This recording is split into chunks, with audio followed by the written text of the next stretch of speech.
Assalamualaikum warahmatullahi wabarakatuh. Perkenalkan, saya Swastan Habib, BP 2024 akan mempresentasikan hasil diskusi kami, yaitu tentang ketahanan pangan sebagai suatu masalah dalam ketersediaan pangan.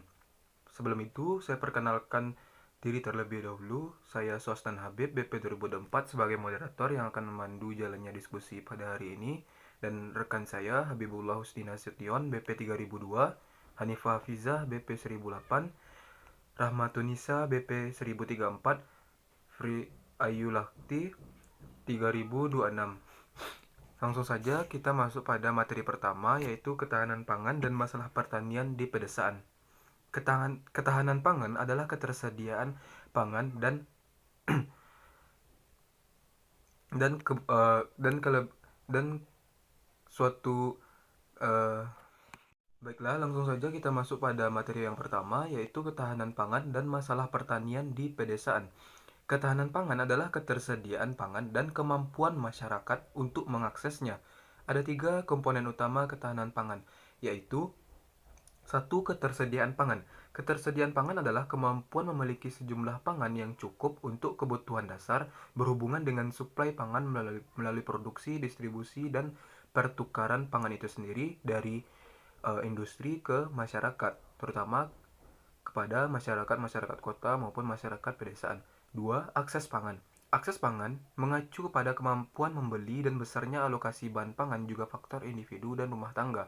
Akses pangan juga disebutkan bahwa masyarakat mampu untuk membeli, menggunakan, dan mengalokasikan pangan sesuai dengan kebutuhan dan kepentingannya.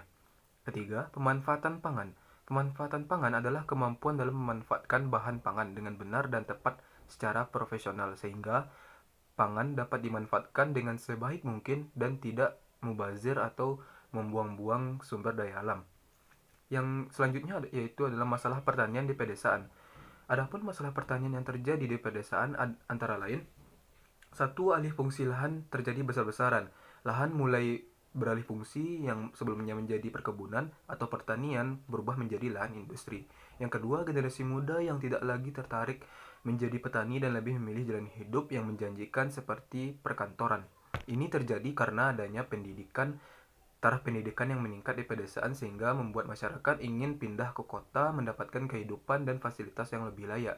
Ketiga, penyuluhan yang jumlahnya terbatas. 4. Masalah ketersediaan pupuk dan sistem distribusinya yang tidak merata. 5. Sistem irigasi atau pengairan lahan yang kurang. 6. Adanya hama. 7. Kebijakan pemerintah dalam menstabilkan harga hasil pertanian sehingga menimbulkan kerugian bagi para petani.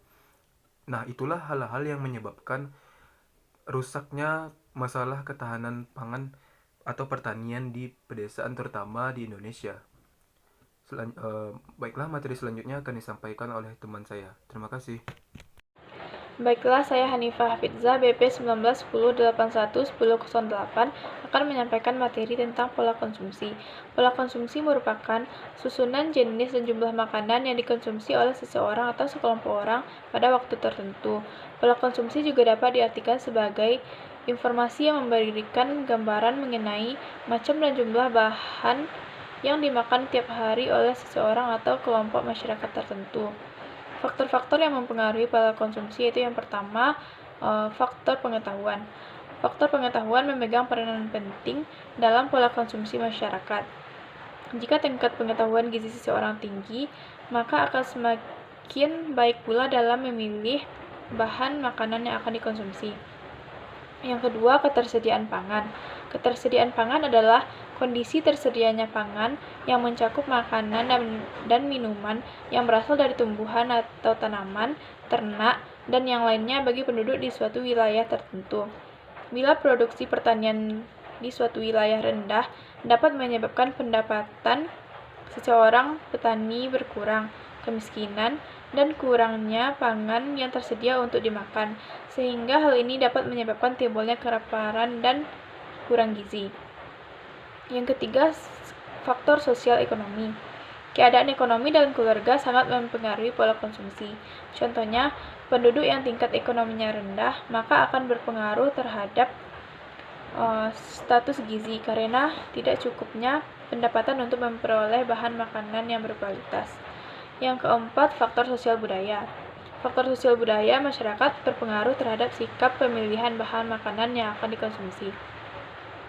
Mutu kehidupan masyarakat tercermin dari tingkat dasar pola konsumsi yang meliputi unsur pangan, sandang, pemukiman, dan kesehatan dengan tujuan mempertahankan derajat hidup.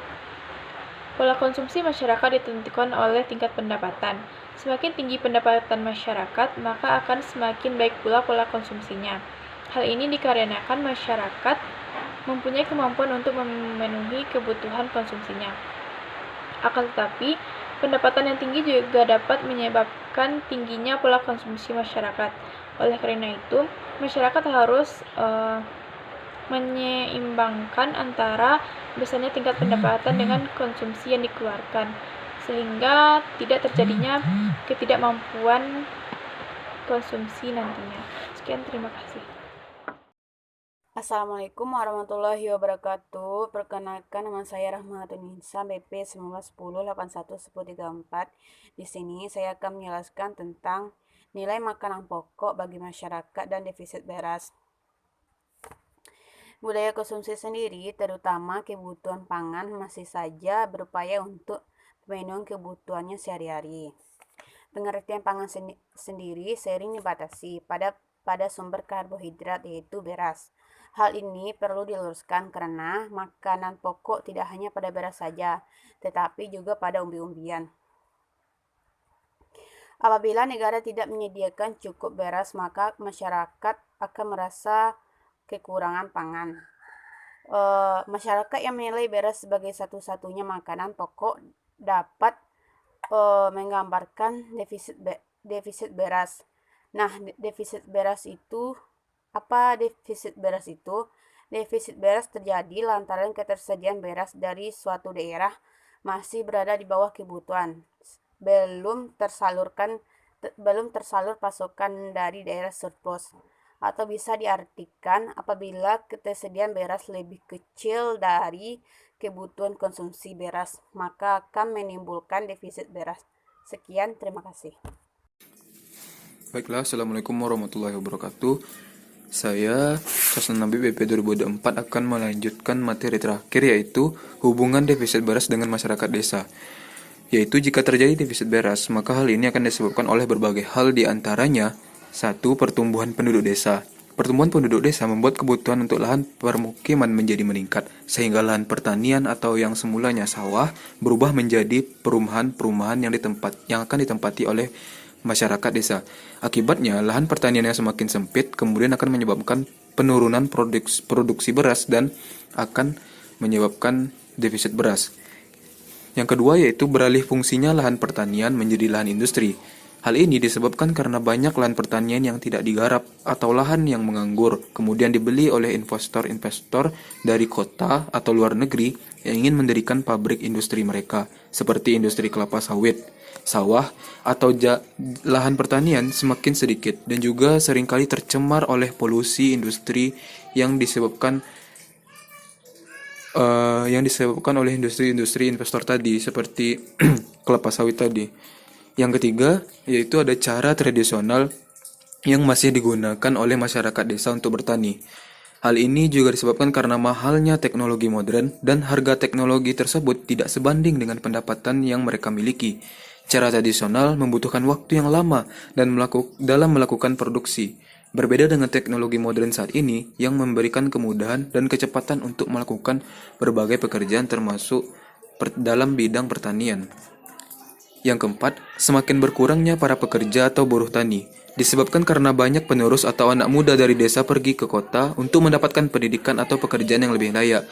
Sementara di desa hanya menyisakan para orang tua yang tenaganya sudah kurang efektif dan kurang berkualitas untuk menggarap sawah atau lahan pertanian, terlebih lagi jika lahan tersebut sangat luas. Mungkin demikian penjelasan dari saya. Saya akhiri. Assalamualaikum warahmatullahi wabarakatuh.